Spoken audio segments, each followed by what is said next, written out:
और सबसे पहले आपको दोपहर धमाका में आज की 5 तस्वीरें दिखा देते हैं। अभी तक की 5 बड़ी तस्वीरें जिसने आज हर किसी को चौंका दिया है कि आखिर पुलिस को एक अपराधी को गिरफ्तार करने के लिए इतनी मशक्कत क्यों करनी पड़ी।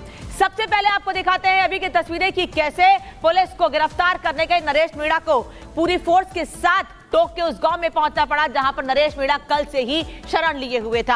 हालांकि जब रिपब्लिक मीडिया नेटवर्क ने उससे बातचीत की, हमारे जितिन ने उससे बातचीत की, तो उसका कहना था कि मैं छिपा हुआ नहीं था, बल्कि मैं लोगों के पास था, लोगों के दर्द को सुन रहा था। 5 तस्वीरों से पहले आपको एक और तस्वीर दिखा देती हूं कि किस तरह से नरेश मीणा ने एसडीएम के साथ हाथापाई की थी, एसडीएम को थप्पड़ जड़ा था, उसके बाद कैसे उसे गिरफ्तार करने के प्रयास किए गए थे। लेकिन तुरंत बाद नरेश मीणा वहां से निकलकर गांव के भीतर चला जाता है, जिसके बाद पुलिस उसे जब गिरफ्तार करने के लिए पहुंचती है तो वहां के लोग पुलिस की गिरफ्त से भी उसे छुड़ा लेते हैं। यह तस्वीर देखिए कि कैसे यह शख्स एसडीएम पर थप्पड़ जड़ता है और एसडीएम पर आरोप इसने ये लगाया था कि एसडीएम ने गलत तरीके से वोटिंग कराई है, वहां पर गलत तरीके से लोगों को प्रभावित करके वोट पड़वाए हैं, ये आरोप लगाया गया था नरेश मीणा की ओर से। हालांकि गांव के लोग भी उसका समर्थन करते नजर आ रहे हैं। तो ये तस्वीर आपको दिखा रहे हैं 6 और तस्वीरें कि कैसे नरेश मीणा को गिरफ्तार किया गया, समर्थकों ने आगजनी की है, गाड़ियों में आग लगाई गई है। नरेश मीणा कह रहा है कि पुलिस ने ही गाड़ियों में आग लगाई थी, लेकिन जो तस्वीरें सामने आई है उससे साफ है कि नरेश मीणा के समर्थकों ने ही वहां पर आगजनी की थी। समर्थकों ने हंगामा किया, भारी पुलिस बल तैनात है और थप्पड़ पर भारी बवाल हुआ है। यही वो थप्पड़ की तस्वीर जिसको मैंने आपको शुरुआत में भी दिखाया कि थप्पड़ की वो तस्वीर, और यही थप्पड़ महंगा पड़ गया नरेश मीणा को। अब 5 तस्वीरें आपको दिखा देती हूं राजस्थान के टोंक की। ये तस्वीरें कल से आज तक की हैं। गाड़ियां जलकर राख हो चुकी है, पुलिस बल तैनात है, गाड़ियों में आगजनी कर दी गई है, पथराव हुआ है पुलिस पर जब पुलिस गिरफ्तार करने के नरेश मीणा को पहुंची थी और एसडीएम को थप्पड़ की। ये तस्वीर सबसे ज्यादा महत्वपूर्ण है, लगातार आपको मैं दिखा रही हूं क्योंकि मामला इसी से शुरू हुआ था। दरअसल वोटिंग हो रही थी उपचुनाव को लेकर, टोंक के देवली उनियारा सीट को लेकर, और निर्दलीय प्रत्याशी जो पहले कांग्रेस से चुनाव लड़ना चाहते थे नरेश मीणा, टिकट नहीं मिला तो नाराज होकर निर्दलीय चुनाव लड़ने लगे। और निर्दलीय चुनाव लड़ने के दौरान इनकी दबंगई देखिए, इनको यह पता था कि स्थानीय लोगों का समर्थन इनके साथ है, तो नरेश मीणा ने थप्पड़ जड़ दिया अमित चौधरी जो एसडीएम थे। और उसके बाद पूरी आईएसआरएस लॉबी एक साथ हो गई और जगह अलग अलग जगहों पर तस्वीरें सामने आई हैं नाराजगी की। और अधिकारी लगातार कह रहे थे कि नरेश मीणा को गिरफ्तार किया जाए, जिसके बाद आज काफी मशक्कत के बाद गिरफ्तार कर लिया गया। लेकिन उस गिरफ्तारी के बाद आज क्या हालात बने हैं, गिरफ्तारी से पहले जब पुलिस गिरफ्तार करने के लिए पहुंची और उसके बाद की तस्वीर आपको दिखाऊंगी मैं। पहले पुलिस पूरी फोर्स के साथ गांव के भीतर प्रवेश करती है और लोगों से शांति की अपील करती है, और ये उसके बाद की अब से कुछ देर पहले की तस्वीर आपको दिखा रही हूँ। मुश्किल से 10 मिनट पहले की यह तस्वीर है जहां गिरफ्तारी को लेकर लोग सड़कों पर उतरे और पुलिस को आंसू गैस का इस्तेमाल करना पड़ा। कल रात को भी करीब 8 बजे यही स्थिति बनी थी जब नरेश मीणा को गिरफ्तार करने के लिए पुलिस की टीम पहुंची थी, तो लोगों ने हंगामा करते हुए, पुलिस पर पथराव करते हुए नरेश मीणा को पुलिस की गिरफ्त से छुड़ा लिया था। और आज की यह तस्वीर देखिए जब गिरफ्तारी के बाद, हालांकि पुलिस इस स्थिति के लिए तैयार थी, इसलिए पूरी फोर्स के साथ अधिकारी मौके पर पहुंचे थे। और जैसे ही हालात खराब करने की कोशिश की गई, जैसे ही अधिकारियों ने वहां अब पुलिस फोर्स को तैनात किया, उसके बाद हालात अब सामान्य जरूर हो गए हैं। लेकिन सवाल यह है कि एक अपराधी जिसने सरेआम एक अधिकारी को थप्पड़ जड़ा, उसको बचाने के लिए इतनी बड़ी संख्या में लोग कैसे इकट्ठे हो गए, आखिर किसने और कैसे इन लोगों को बरगलाया था। और अब आपको मैं पूरी टाइमलाइन दिखा देती हूं घटना की कि कैसे कैसे क्या क्या हुआ है, फिर तस्वीरों के जरिए आपको बताऊंगी कि किस किस वक्त कैसे पूरा मामला आगे बढ़ा, तो हालात क्या बने।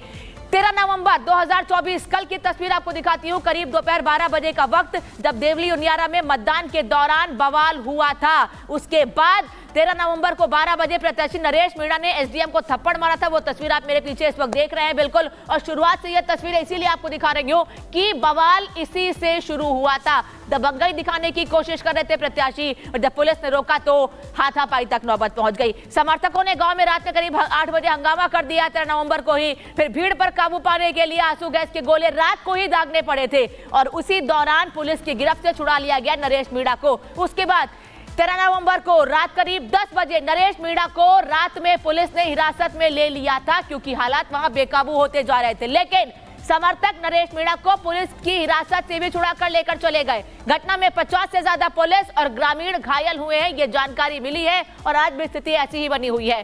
पुलिस ने करीब 60 उपद्रवियों को गिरफ्तार कर लिया है। मीडिया के सामने आकर पुलिस पर आरोप लगाया 14 नवंबर को सुबह 9 बजे, क्योंकि पुलिस गिरफ्तार करने के लिए जाती उससे पहले खुद मीडिया के सामने आकर नरेश मीणा ने बताया कि क्या क्या हुआ था और पुलिस पर ही आरोप जड़ दिए।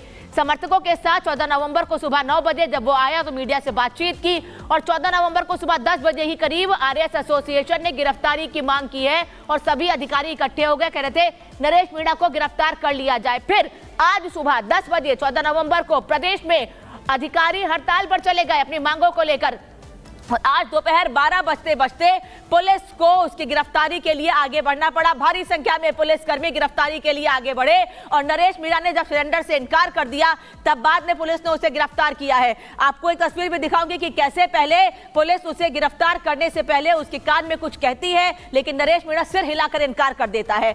उसके बाद पुलिस उसे वहां से गिरफ्तार करके ले जाती है। जतिन लगातार हमारे साथ जुड़े हैं, वहां से अपडेट पहुंचा रहे हैं। जतिन, एक तस्वीर सामने आई थी जब पुलिस नरेश मीणा के पास पहुंचती है, वो अपने समर्थकों के पास होता है और आप भी वहां पर मौजूद थे, मीडिया कर्मियों से बातचीत कर रहा होता है। वो पुलिस सरेंडर के लिए कहती है, नरेश मीणा इनकार कर देता है सरेंडर से।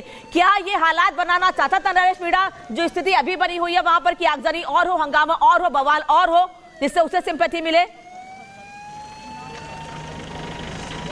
आज बिल्कुल देखिए, ये पूरी एक प्लानिंग थी, इससे इनकार नहीं किया जा सकता। इस पूरी टाइमलाइन को देखेंगे तो आप समझ पाएंगे। सुबह अचानक नरेश मीणा उसी जगह पे पहुंच जाते हैं जहां रात को हिंसा हुई और बोलते हैं कि मैं सरेंडर करने आया हूं। थोड़ी देर बाद जब हमने कन्फ्रंट किया, बात की, तब वो कहते हैं कि देखेंगे सरेंडर करता हूं या नहीं करता। और जब पुलिस वहां पर पहुंच जाती है अपने पूरे लाव लश्कर के साथ, बोला जाता है कि आप हमारे साथ पुलिस स्टेशन चलिए, तब नरेश मीणा मना कर देते हैं। वो मंच पर खड़े हो जाते हैं। उसी तस्वीर में आप देखेंगे कि सीनियर ऑफिसर उस मंच पर चढ़ते हैं, नरेश मीणा को पकड़ते हैं, मंच से उतारते हैं और तकरीबन 50 मीटर पैदल चलकर जो एक तरीके से रैपिड एक्शन फोर्स का व्हीकल था उसमें बिठाकर बाहर ले जाते हैं। उसके बाद से पथराव शुरू होता है। पथराव अंदर हुआ, पुलिस ने 5 शेल आंसू गैस के फायर किए, पुलिस लेकर निकली। उसके बाद ये हाईवे देखिए, इस हाईवे पर आज पुलिस पेट्रोलिंग क्यों कर रही है? वो इसलिए कर रही है क्योंकि इस हाईवे से 200 मीटर पहले जो तस्वीरें हम आपको लगातार दिखा रहे थे, हाईवे ब्लॉक किया गया। ब्लॉक करने के बाद आगजनी की गई, टायर जो थे उसको जलाए गए, फार्मिंग में इस्तेमाल होने वाले इक्विपमेंट्स को अचानक हाईवे पे कैसे लाया गया, इसलिए इसको साजिश के तौर पर देखा जा रहा है। साजिश इसलिए भी कह रहे हैं, आप ये देखिए, उस हाईवे से थोड़ी आगे पेट्रोलिंग करते हुए जब हम पहुंचे तो आप ये देखिए कि इस तरीके से पूरे बांस के बने हुए जो कि रस्सियों से पूरे तरीके से टाइट है, तो आप ये देखेंगे पूरा बांध रखा है। इसको करना क्या था? इसको करके सड़क के बीच में रखना था जिससे हाईवे बंद हो जाता और प्रोटेस्ट शुरू हो जाता। आज पुलिस तमाम जो ऑफिसर्स है वो यहाँ पर इसलिए है कि जगह जगह कुछ इस तरीके के पॉइंट्स बना लिए गए थे। ये सुबह से ही प्लानिंग की आशंका पुलिस को है कि इस तरीके से प्लानिंग की गई थी। अगर पुलिस गिरफ्तार करने गांव के अंदर पहुंचती है, लेकर जाती है नरेश को, तो उसके बाद से तमाम जो हाईवे को ब्लॉक करने की जो साजिश थी वो ऐसे की गई। आप ये देखिए कि हाईवे के ठीक किनारे पे इस तरीके से जो झाड़ क्यों रखा गया, और आप इस हाईवे को देखेंगे तो बिल्कुल बाउंड्री है, बाउंड्री के बाद खेत है।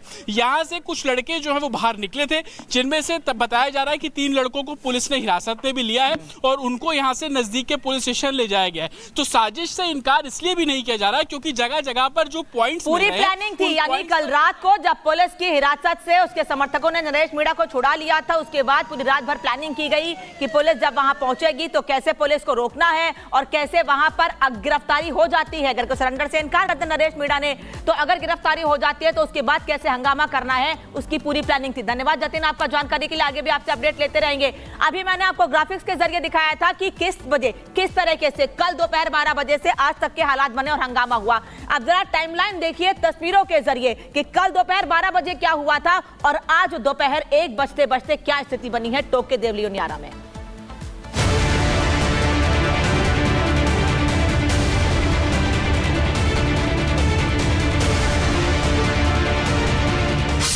थप्पड़ कांड की शुरुआत 13 नवंबर 2024 दोपहर करीब 12 बजे देवली उनियारा में मतदान के दौरान बवाल। प्रत्याशी नरेश मीणा ने एसडीएम को मारा थप्पड़।